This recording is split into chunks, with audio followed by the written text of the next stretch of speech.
एक बार की बात है, एक शहर में दो भाई रहते थे। एक बहुत अमीर था और दूसरा बहुत ही गरीब था। एक भाई के पास सब कुछ था, वहीं दूसरे के पास ना खाने को रोटी ना पहनने को कपड़े। उसका परिवार भूख से मार रहा था और उसके पास खाना खरीदने तक के पैसे नहीं थे। वह अपने बड़े भाई से मदद मांगने जाता तो बड़ा भाई ने उससे धुतकारते हुए भेज दिया। एक दिन वह काम की तलाश में भटक रहा था तो रास्ते में उसे एक बूढ़ी औरत मिली। उसके पास लकड़ियों का एक गट्ठर था तो उसे आदमी ने बोला, माँ जी यह बहुत भारी है, लो मैं मदद कर देता हूँ। तो बुढ़िया ने बोला, क्या हुआ बेटा, तुम इतने दुखी क्यों दिख रहे हो? तो उसे आदमी ने जवाब दिया, माँ जी मैं क्या करूँ, मेरा परिवार भूख से मार रहा है और मैं कुछ नहीं कर पा रहा। मेरे पास कोई काम नहीं है, क्या आप मेरी कुछ मदद कर सकती है? तो बुढ़िया माई ने जवाब दिया, अच्छा सुनो बेटा, अगर तुम लकड़ियों का यह गट्ठर मेरे घर तक पहुंचा दोगे तो मैं तुम्हें एक ऐसी चीज दूंगी जिससे तुम अमीर हो जाओगे। ठीक है माँ जी। वह आदमी उसे औरत के पीछे पीछे चलने लगा और वह उसे गट्ठर को लेकर उसके घर पहुँच गया। तो माँ जी ने बोला, शुक्रिया बेटे, भगवान ने चाहा तो तुम्हारी गरीबी जल्दी ही खत्म हो जाएगी। ऐसा कहकर उसे औरत ने उसे खीर दिया। यह ये लो, कुछ ही दूरी पर तुम्हें 3 आम के पेड़ दिखेंगे, उनके पीछे एक चट्टान है, ध्यान से देखोगे तो तुम्हें वहाँ एक गुफा दिखेगी। तुम उसे गुफा में चले जाना, उसे गुफा के अंदर तुम्हें 3 बोन दिखेंगे, उनको खीर बहुत पसंद है, वह तुमसे खीर मांगेंगे।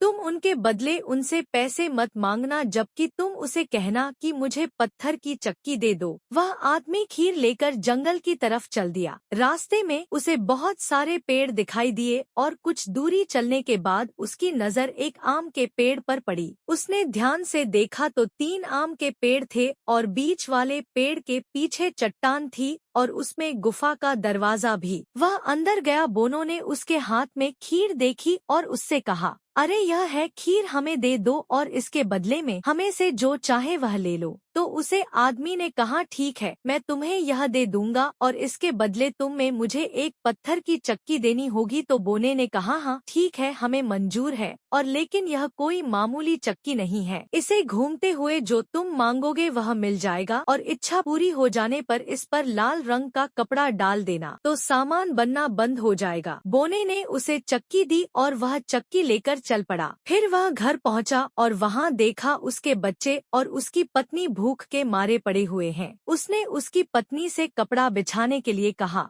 कपड़ा बिछाने के बाद उसने वह चक्की रखी और चक्की घूमने लगी। तो उसने बोला, चक्की चक्की दाल निकाल, और फिर वहां दाल का ढेर लग गया। और फिर उसने चक्की पर लाल कपड़ा डाल दिया तो दाल निकाल नहीं बंद हो गई। उसने कपड़ा हटाए, फिर से चक्की घूम रही थी तो उसने बोला, चक्की चक्की चावल निकाल। ऐसे ही वहां चावल का भी देर लग गया। सभी ने भरपेट खाना खाया। फिर उसने हर रोज चक्की से बहुत चीज बनाने शुरू करने लगा, आटा दाल चावल ज्वार बाजरा, और वह सामान बाजार में बेचने लगा। धीरे धीरे उसके पास बहुत धन जमा हो गया और देखते ही देखते वह अमीर हो गया। उसने अच्छा घर बना लिया, उसके बच्चे और पत्नी अच्छे अच्छे कपड़े पहनने लगे। सब देखकर उसका बड़ा भाई हैरान हो गया और जलने लगा। यह कैसे हो सकता है? कुछ दिन पहले तो यह भूखा मर रहा था और अचानक यह धन दौलत कहां से आ गई? जरूर दाल में कुछ काला है। इसी बात का पता लगाने के लिए वह छोटे भाई के घर में जाकर छुप गया। उसे अपने भाई का राज का पता चल गया। अगले दिन मौका पाकर वह अपने भाई की चक्की चुरा लाया और वह अपने परिवार वालों को बैलगाड़ी में बिठाकर शहर छोड़कर भाग निकला। रास्ते में जाते जाते उसे चक्की को आजमाने के बारे में सोचा। चक्की चक्की नमक निकाल। चक्की से नमक का ढेर निकलना शुरू हो गया, पर उसे चक्की रोकने का तरीका तो मालूम ही नहीं था। देखते ही देखते वह नमक के ढेर में